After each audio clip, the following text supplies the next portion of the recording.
नमस्कार, देवभूमि समाचारों में आप सभी का स्वागत है। मैं हूं आपके साथ रक्षंदा खान। आगे आप मेरे साथ देखेंगे उत्तराखंड की तमाम छोटी बड़ी खबरें विस्तार से, लेकिन सबसे पहले एक नजर हेडलाइंस पर। बीजेपी कांग्रेस में टिकटों को लेकर दिल्ली में मंथन, फाइनल दौर पर विचार विमर्श जारी। जल्द ही दोनों राष्ट्रीय दल अपनी पहली सूची करेंगे जारी।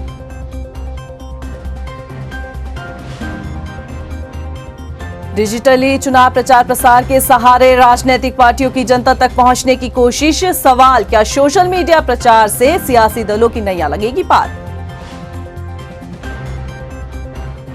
कोरोना के बीच सकुशल चुनाव कराने के लिए प्रशासन ने कसी कमर। कर्मचारियों की ट्रेनिंग शुरू, गाइडलाइंस का पालन कराने के लिए फोर्स भी तैयार।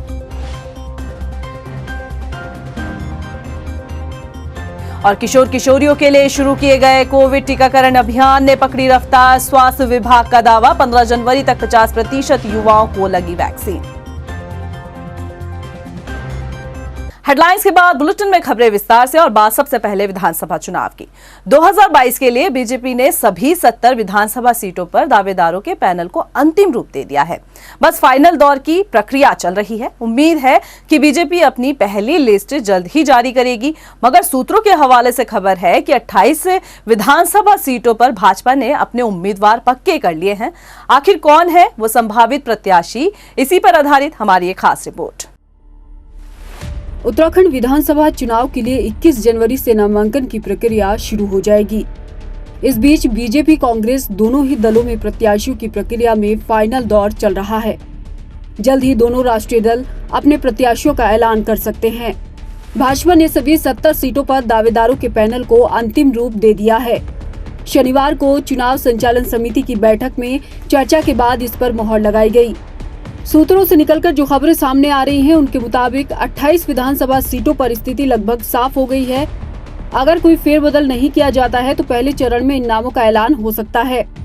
इसके अलावा 25 अलग अलग सीटों पर कुछ सियासी पेच भी फंसे हैं, जिन्हें ढीले करने के लिए भाजपा दिग्गज दिन रात जुटे हैं।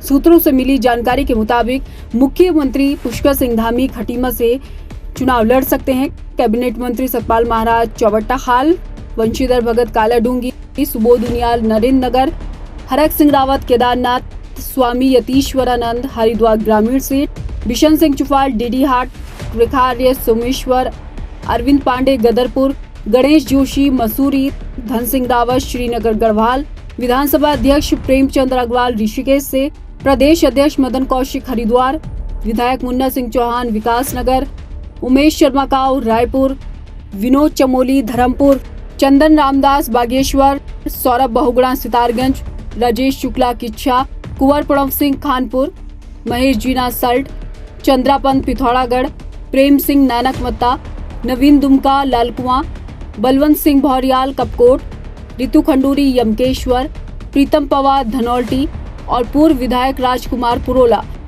काफी लंबे वक्त से बीजेपी में टिकट दावेदारी को लेकर चल रहे मंथन के बीच सूत्रों के हवाले से 28 नाम संभावित बताए जा रहे हैं, जिनके पार्टी टिकट पक्के कर चुकी है और पहली लिस्ट में इसकी घोषणा भी हो सकती है।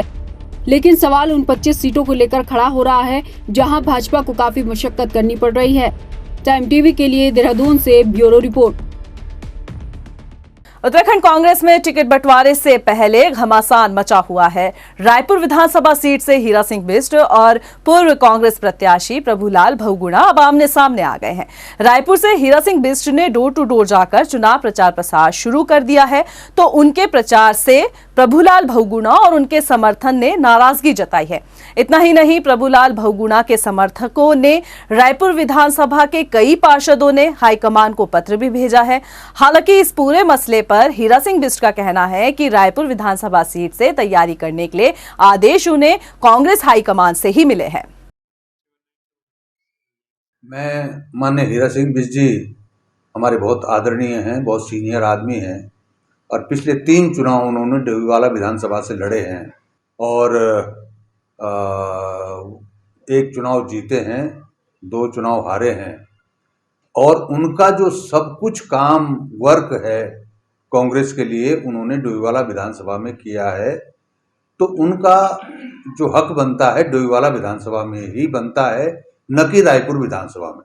सब लोग हमारे सहयोगी, मैंने पार्टी कमेटी को भी कहा था, मैं डोईवाला में अप्लाई किया, एक ही जगह में वही लड़ना चाह रहा हूँ।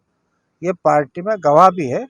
अब मैंने कहा मैं उनको क्यों नाराज करूँगा, पार्टी ने कहा हम अपने आप डील करेंगे, बात करेंगे। मैंने कहा मेरा गृह जनपद भी, मेरा ब्लॉक भी है, लेकिन अब पार्टी का निर्णय सर्वोपरि होता है। क्या सोच के क्यों कह रहे हैं मुझे, अब मैं पार्टी क्योंकि अनुशासन, मैंने कभी पार्टी अनुशासनहीनता नहीं की। कोरोना महामारी के बीच चुनाव आयोग ने रैलियों और जनसभाओं के साथ रोड शो पर पाबंदी को 22 जनवरी तक बढ़ा दिया है।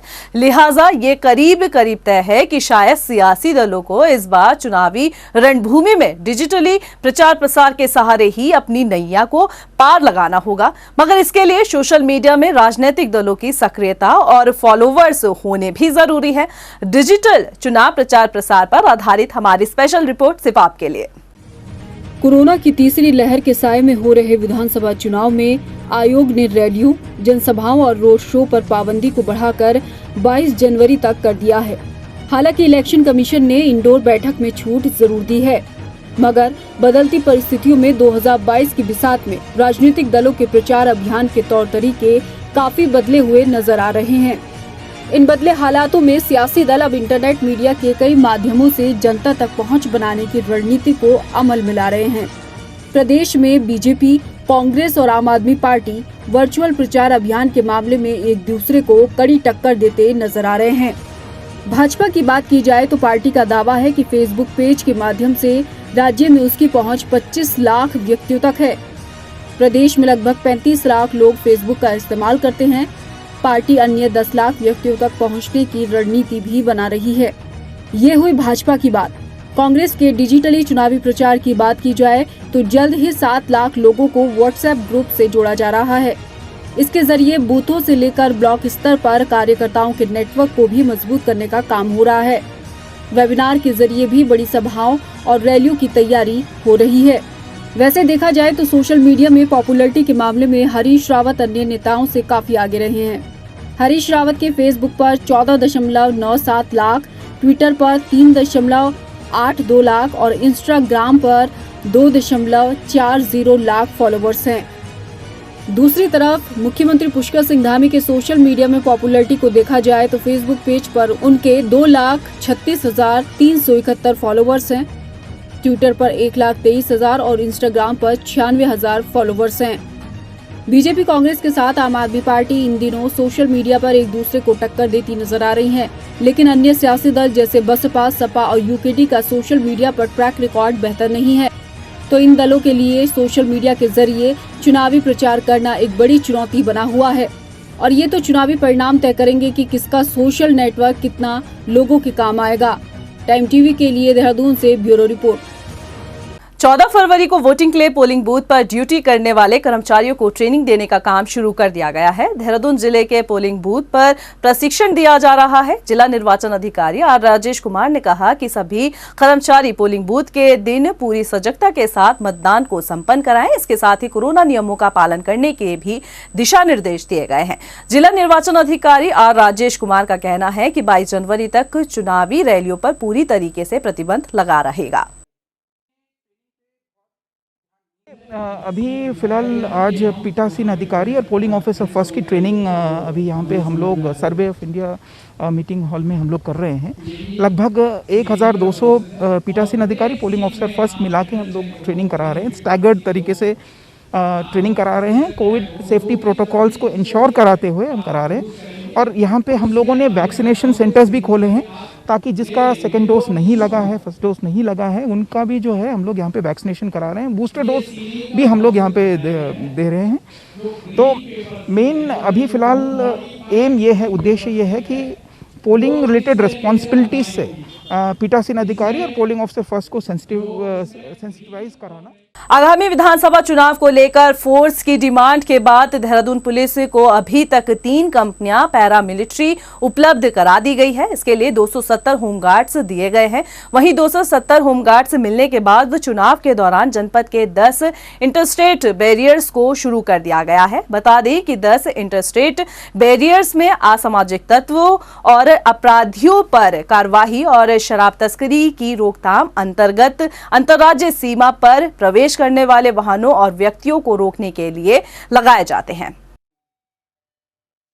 एक कोतवाली में जो मुकदमा था उस मुकदमे के अकॉर्डिंग वो अभियुक्त थे, तो उनको आज गिरफ्तार किया गया है। किनको किया गया है? ये जो यति नरसिंहानंद हैं उनकी गिरफ्तारी। सर किस क्योंकि उन पे 2-3 मुकदमे चल रहे थे तो लगातार ऑफेंस उनका रिपीट हो रहा था, तो इस आधार पे विधानसभा चुनाव के लिए देहरादून में करीब 1300 वाहनों को अधिग्रहण किया जाना है। इसके लिए अब तक करीब 405 वाहनों को अधिकृत किया जा चुका है, लेकिन ज्यादातर सिटी वाहन मालिक आसानी से वाहन देने के लिए तैयार नहीं है, क्योंकि निर्वाचन की तरफ से सिटी बस संचालकों को 1105 रुपए मिलते हैं, जो नाकाफी है। सिटी बस यूनियन के अध्यक्ष ने बताया कि चुनाव के लिए निर्वाचन से करीब 4950 रुपए तय किए गए, लेकिन हम लोगों को सिर्फ 1105 रुपए ही मिलते हैं। कोई प्रत्याशी अगर हमारी बस को अपने चुनाव प्रचार में लाएगा तो उसका जो है हम 4950 रुपये आपको 34 सीटर बस का काटेंगे, जो कि खुद निर्वाचन आयोग द्वारा बताया गया कि ये अनुमानित बाजारिक मूल्य है। तो हमारा स्पष्ट साफ साफ कह रहा है, जब आपके द्वारा खुद ही बताया गया है कि अनुमानित बाजारी मूल्य इतना है, तो फिर आप हमें 1102 रुपये क्यों दे रहे हो? हमारे ये मांग करी है कि हमें भी डीजल हमारा ही रहेगा और हमें जो 4950 रुपए वो दिए जाए। लक्सर में आगामी विधानसभा चुनाव के मद्देनजर पुलिस जवान के साथ पैरामिलिट्री के जवानों ने संयुक्त रूप से फ्लैग मार्च निकाला। फ्लैग मार्च निकालते वक्त जवानों ने जनता को कोविड संक्रमण के प्रति भी जागरूक किया, साथ ही चुनाव में कोरोना नियमों का पालन करने की भी अपील की गई। चुनाव को देखते हुए जो है शांति व्यवस्था बनाए रखने हेतु सुल्तानपुर और लक्सर क्षेत्र में जो है पैरा फोर्स को लेकर जो है फ्लैग मार्च किया जा रहा है, और लोगों को साथ साथ में चुनाव गाइडलाइन का पालन करते हुए और जो कोविड चल रहा है उसमें भी मास्क पहनने के लिए और सोशल डिस्टेंसिंग के लिए जागरूक किया जा रहा है। देश में 3 जनवरी से शुरू किए गए 15 से 18 साल के बच्चों को लगने वाले वैक्सीन अभियान रफ्तार पकड़ता हुआ अब नजर आ रहा है। उत्तराखंड में 3 जनवरी से इस महाअभियान की शुरुआत की गई थी। 15 जनवरी तक करीब देहरादून जिले में 50% से अधिक बच्चों को पहली डोज मिल चुकी है। देहरादून सीएमओ डॉक्टर मनोज उप्रेती ने बताया कि युवाओं में वैक्सीन लगाने को लेकर खासा उत्साह देखने को मिल रहा है। हालांकि बीते कुछ रोज से स्कूल बंद हैं, जिस कारण वैक्सीन लगाने की रफ्तार कुछ धीमी जरूर हुई है। इस समय करीब 56% पहुंच चुका है। अब यह है कि थोड़ा सा पहाड़ी इलाकों में जहां बर्फ पड़ी हुई है वहां पे दिक्कत है, कुछ दिनों में वो भी कवर हो जाएगा। प्रदेश में बढ़ते हुए कोरोना संक्रमण पर रोकथाम के लिए पुलिस प्रशासन ने शहर में मास्क न पहनने वालों और इसके साथ ही कोरोना गाइडलाइंस का पालन न करने वालों के खिलाफ अभियान शुरू कर दिया है। खटीमा पुलिस ने मास्क नहीं पहनने वाले और अतिक्रमण करने वालों को नगद चालान काटने शुरू कर दिए हैं। आपको बता दें कि सीओ भूपेंद्र भंडारी ने बताया कि उच्च अधिकारियों के निर्देश पर कोरोना गाइडलाइंस का पालन नहीं करने वालों के खिलाफ कार्रवाई की जा रही है। इस समय जो कोविड का ज़्यादा जो है वो फैल रहा है कोविड, इसमें ओमिक्रॉन नाम से जो है ज़्यादा हुआ है, और यहाँ जनपद में भी और अपने खटीमा क्षेत्र में भी ये इसके जो है ज़्यादा इस समय संक्रमित लोग हो रहे हैं। हमें भी शासन से ये आदेश है कि जो है इसकी रोकथाम करने के लिए जो लोग इन चीज़ का प्रयोग नहीं करता है तो उसके जो है चालान काटे जाएंगे। खटीमा में किसानों ने बैठक कर सरकार के खिलाफ अपनी नाराजगी जाहिर की। किसानों का कहना है कि कृषि बिल तो वापस ले लिए गए, लेकिन सरकार ने उनके हित में कोई कार्य अब तक नहीं किया। किसान आंदोलन के समय जो मुकदमे किसानों पर किए गए थे वे अब भी जारी है, जिससे किसान काफी परेशान है। वो समझौते में जो सब चीजें तय हुई थी, काले तीनों कानून थे वो वापस हुए, और उसमें ये सभी चीजें तय हो गई थी कि अगर किसी भी किसान के ऊपर केस है उसको वापस लिया जाएगा, और मगर सरकार ने अभी तक वो जो केस वापस नहीं लिए हैं। और जहां पूरे प्रदेश में हमारे में भी उस दिन ट्रेन रोको अभियान चलाया गया, हमने भी ट्रेन रोकी खटीमा में, मगर अभी तक किसी को पूरे प्रदेश में नोटिस जारी नहीं हुए हैं। मगर खटीमा जो है 1 महीने से हमें पुलिस तंग कर रही है, हमारे किसानों को। मौसम ने एक बार फिर से करवट ले लिया है। प्रदेश के ऊंचाई वाले इलाकों में बारिश हो रही है तो मैदानों में शीतलहर का प्रकोप जारी है। पिछले 3 दिनों से बारिश के बाद तापमान में भारी गिरावट आई है। मौसम विभाग ने येलो अलर्ट भी जारी कर दिया है। हरिद्वार जिले की बात करें तो हरिद्वार जिलाधिकारी का कहना है कि आपदा प्रबंधन को अलाव की व्यवस्था किए जाने के दिशा निर्देश दिए गए हैं। आपदा प्रबंधन विभाग की तरफ से एक निश्चित धनराशि जारी कर दी गई है, और ये हमारे सभी जो शहरी क्षेत्र हैं वहाँ पर म्यूनिसिपल कॉरपोरेशंस या टाउन एरिया के जो ईओज़ हैं उनको ये धनराशि भेज दी गई है। इसी प्रकार से जो संबंधित एसडीएम्स को अपने ग्रामीण क्षेत्रों में ऑलरेडी हमारी जगहें आइडेंटिफाई होती हैं जहाँ अलाव जलाने की आवश्यकता होती है, उसकी व्यवस्था की जा रही है। फिलहाल इस बुलेटिन में इतना ही। मुझे दीजिए इजाजत, लेकिन चलते चलते एक नजर हेडलाइंस पर। नमस्कार। बीजेपी कांग्रेस में टिकटों को लेकर दिल्ली में मंथन, फाइनल दौर पर विचार विमर्श जारी। जल्द ही दोनों राष्ट्रीय दल अपनी पहली सूची करेंगे जारी।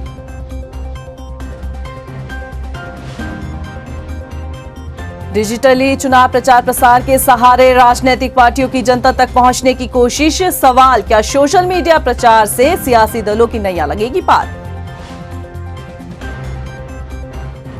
कोरोना के बीच सकुशल चुनाव कराने के लिए प्रशासन ने कसी कमर। कर्मचारियों की ट्रेनिंग शुरू, गाइडलाइंस का पालन कराने के लिए फोर्स भी तैयार।